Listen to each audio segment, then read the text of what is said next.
Oi pessoal, então a gente vai continuar na verdade a falar sobre os orbitais, né? A gente começou a falar no nosso último vídeo, a gente definiu um pouco o que são orbitais, como que esses cálculos foram, como é que eles foram obtidos através dos cálculos, né? A gente conheceu as formas, os formatos desses orbitais. E aqui eu começo o vídeo de hoje apresentando uma figura só para ilustrar, né, como que esses orbitais, como é que a gente encontra, na verdade, como é que a gente encontraria, se fosse possível ver, né, esses orbitais dentro de um átomo, né? Então aqui, ó, a gente tem o núcleo, bem pequenininho, aí a gente tem o primeiro orbital, né, que é o 1s, lembra que os orbitais S, eles são esféricos. Aí a gente tem o segundo orbital, que é o 2s, também é esférico, mas ele é maior.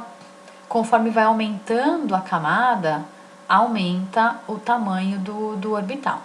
Só que na camada 2 também tem o subnível P, e lá tem 3 orbitais, né? Então a gente tem aqui, ó, os orbitais P, aqui nos eixos x, y e z. E aí a gente tem aqui, ó, o orbital 3s, que também é uma esfera maior, né?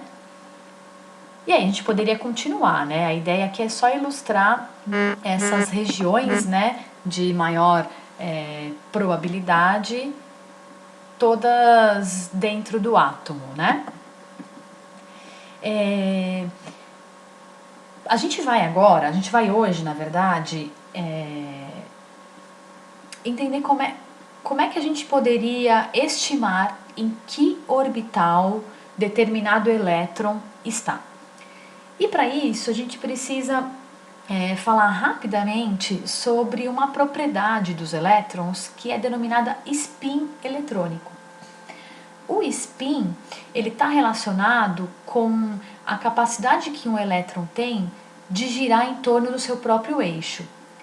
E ao girar, ele causa um campo magnético ao seu redor. Então a gente tem aqui uma figura representando, né, o elétron girando aqui para nossa esquerda, o outro girando aqui para nossa direita, e isso causa campos magnéticos ao redor do elétron. Essa propriedade é importante porque se a gente tiver elétrons girando em sentidos opostos, né, com spins opostos, a repulsão entre eles é menor. Lembrando que elétrons são partículas negativas e que partículas de mesma carga elas têm repulsão. Mas se eles giram, se eles têm spins opostos, giram em sentidos opostos, a repulsão deles é menor. Isso é extremamente importante para o que a gente vai falar hoje, tá? Então, como é que a gente faz para determinar, em que orbital provavelmente aquele elétron que a gente está falando está? Lembra que a gente definiu que usaria quadradinhos para representar os orbitais, apenas para fins didáticos? Então, nosso primeiro exemplo aqui é o cloro. Ele tem 17 prótons, como ele é neutro, ele também tem 17 elétrons. Então, ao fazer a distribuição eletrônica dele em subníveis, ficaria 1s2, 2s2, 2p6, 3s2, 3p5. Ele tem 17 elétrons. A gente ficaria maluco se fizesse isso que eu vou dizer agora para os 17 elétrons. Então, o que a gente faz?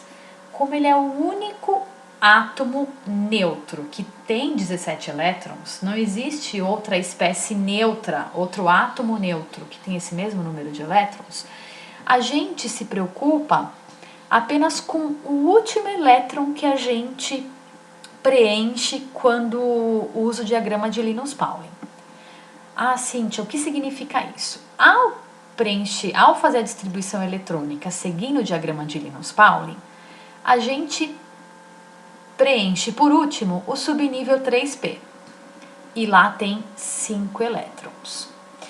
A gente vai representar os elétrons como se fossem setas, apenas para fins didáticos, certo? No subnível 3s, existem dois elétrons. Então, a gente tem uma seta para cima e uma seta para baixo. Por que tem uma seta para cima e uma seta para baixo? Eles estão no mesmo orbital. Eles são negativos, portanto, existe repulsão entre eles. Para que eles fiquem ali no mesmo orbital, na mesma região, de forma que a repulsão não seja muito grande, um vai ter um spin e o outro vai ter um spin oposto. Um gira para um lado, o outro gira para o outro. Por isso que a gente representa uma seta para cima e uma seta para baixo. Tudo bem? Tá, quando só tem dois elétrons, não tem segredo. Agora, e quando tem mais do que dois elétrons? Aí a gente vai seguir a regra de Rand, que determina que a gente vai colocar, primeiramente, um elétron em cada orbital, todos eles com o mesmo spin, ou todos eles para cima, ou todos eles para baixo, porque dessa forma a gente atinge um estado de menor energia, o átomo ele fica mais estável dessa forma, isso segundo a física quântica. Então a gente vai preencher lá, ó, primeira setinha. Nesse subnível nós temos 5 elétrons, lembra? Então a gente tem que colocar 5 setas aqui, primeira setinha, segunda setinha no outro orbital. Lembra da regra de Rand? Cada orbital deve ter um elétron primeiramente, todos eles com o mesmo spin. Então, próximo orbital, um elétron com o mesmo spin. Já preenchemos os 3 orbitais, só que a gente precisa colocar mais 2 elétrons. Não tem para onde fugir. A gente vai ter que usar um desses orbitais que já estão preenchidos. Só que para evitar essa repulsão enorme que existe entre os elétrons, agora a gente vai preencher os novos elétrons que estão faltando com o spin oposto. Então, eu volto a preencher o primeiro orbital com o elétron para baixo e eu preencho o segundo orbital com o elétron para baixo também. E dessa forma, eu distribuí 5 elétrons nos orbitais 3p. Tudo bem? Qual foi o último elétron que a gente preencheu? Esse.